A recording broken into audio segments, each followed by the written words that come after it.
नमस्कार मित्रांनो. आज या व्हिडिओमध्ये आपण जी सध्या सगळीकडे चर्चा सुरू आहे की टेट एक्झाम कॅन्सल होऊ शकते का वगैरे ह्याच्याबद्दल आपण डिस्कस करणार आहेत. तर बऱ्याच जणांच्या मनामध्ये डाऊट आहे की टेट एक्झाम कॅन्सल होऊ शकते का. तर हे असे प्रश्न कशामुळे येत आहेत की महाराष्ट्र राज्य परीक्षा परिषदेने जो निकाल जाहीर केला आहे तो इंडिव्हिज्युअल पहिली गोष्ट तर इंडिव्हिज्युअल लॉग इनला आपले आपले फक्त रजिस्ट्रेशन नंबर, रोल नंबर आणि मार्क्स दिसत आहेत. ते मार्क्स पण नॉर्मलायझेशन केले नाही केले ह्याच्या बाबतीत पण त्यांनी काहीच क्लॅरिफिकेशन दिलेलं नाही आहे. दुसरी गोष्ट, तिची लिस्ट त्यांनी जाहीर केली आहे सगळ्या मार्क वाईज. त्या मार्क वाईज लिस्टमध्ये कुणाचाही कॅटेगरी प्रवर्ग कुठल्या प्रवर्गातून अप्लाय केलं हे काही त्यांनी तिथं दिलेलं नाही आहे. त्याच्यामुळं सगळ्यांच्या मनात संभ्रम निर्माण झालेला आहे. मी अगोदर पण व्हिडिओ बनवले काही, तर त्याच्यामध्ये पण सगळ्यांच्या मनात एकच शंका आहे की होईल का नाही वगैरे, झेडपीला किती कट ऑफ लागेल वगैरे. आणि ह्या रिझल्टमध्ये आपण बघितलं की 91+ मार्क्स असलेले 1,06,000च्या आसपास विद्यार्थी आहेत. तर ही परीक्षा पुढे जाऊन कॅन्सल होऊ शकते का, सगळ्यात मोठा हा प्रश्न आहे. तर बघा, मी थोडासा डेटा गोळा केला की IBPSनं आत्तापर्यंत कुठल्या कुठल्या एक्झाम घेतल्या महाराष्ट्रामध्ये, मेन एक्झाम्स.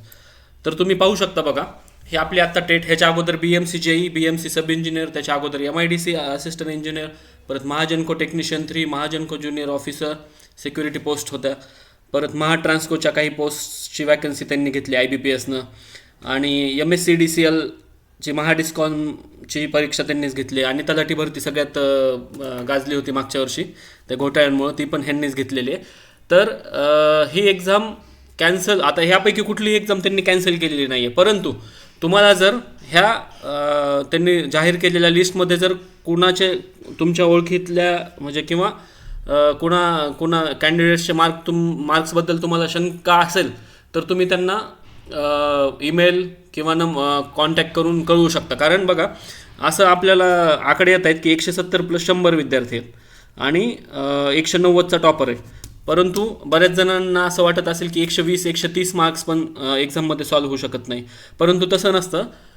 मार्क्स मिळू शकतात. 170+ मार्क मिळवणं हे काही अवघड नाही आहे अशा एक्झाम्सला, जर 2-3 वर्षाचा टाईम पिरियड मिळालेला असेल प्रिपरेशनला. तर आता आपण BMCच्या वगैरे मध्ये लागलेल्या परीक्षांचे निकाल बघितले तर त्याच्यात पण खूप मार्क्स मिळालेले मुलांना, 70च्या वर 100पैकी, आणि 2 महिन्याच्याच शेड्यूलमध्ये अभ्यास करून त्यांना मिळाले. जर इकडं 3-3 वर्ष जर अभ्यास करून काही मुलांना मिळाले असतील तर एखाद्याच्या हार्डवर्कनं मिळू पण शकतात. परंतु त्याच्यामध्ये आता घोटाळा झाला आहे का नाही हे सांगणं खूप कठीण आहे, हे कोणीच सांगू शकत नाही. फक्त तुम्हाला जर 100% त्याचे पुरावे असतील, समजा कुठल्या परीक्षा केंद्रात काही गोंधळ झाला आहे, तुमच्या आजूबाजूला तिथं कॉपी वगैरे झालेली असेल तर तिथं ते CCTV रेकॉर्डिंग वगैरे चेक करून त्या ठिकाणी तुम्ही कळवू शकता IBPSला, आपल्या महाराष्ट्र राज्य परीक्षा परिषदेला, आणि ते त्याच्यावरती ॲनालिसिस करून ते ठरवतील कॅन्डिडेटला मग काय करायचं त्या.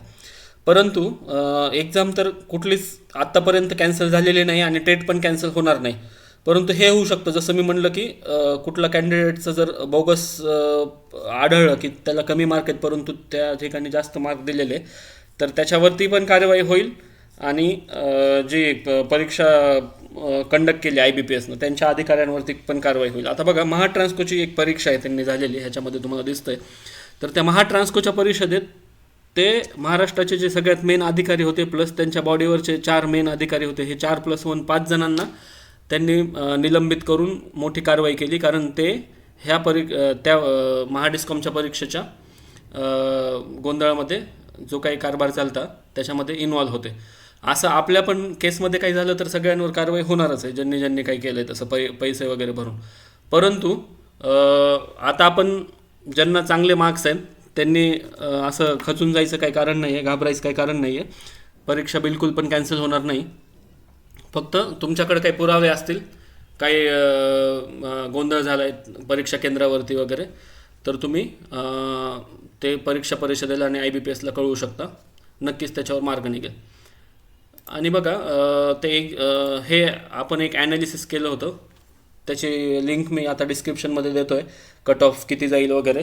तर हे असे मार्क्स आपण बघितले होते की मुलांना मिळालेले आहेत. आणि ह्याच्यामध्ये ना 0 मार्क्स असलेले पण 184च्या आसपास कॅन्डिडेट्स आहेत. परंतु मग असं म्हणताय बरेच जण की मी 200 पैकी 170 मार्क प्रश्न सोडवले, 199 प्रश्न सोडवले आणि 0 मार्क मिळाले मला. तर बघा आता तुम्ही 2022चा जो निकाल जाहीर केला होता महाराष्ट्र राज्य परीक्षा परिषदेनं IBPS थ्रू, तेव्हा त्याच्यामध्ये सगळं कॅटेगरी वगैरे इन्क्लूड केलं होतं. त्याच्यात जर तुम्ही बघितलं तर जवळपास 250 जणांना 0 मार्क आहे. मग ती परीक्षा थोडीच कॅन्सल झाली, असं काही होत नाही. तर 0 मार्क पण मिळू शकता आणि 190 मार्क्स पण मिळू शकता, हे तर आपण पाहिलं. त्याच्यामुळं एक्झाम कॅन्सल होईल ह्याची अजिबात शाश्वती नाही आहे. अजिबात एक्झाम कॅन्सल होणार नाही आहे.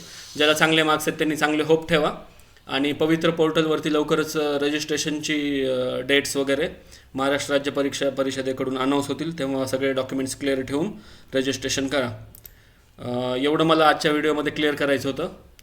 तर ज्यांनी चॅनलला सबस्क्राईब नाही केलं त्यांनी सबस्क्राईब करून घ्या आणि काही अडचणी असतील तर कमेंट सेक्शनमध्ये कळवा. धन्यवाद.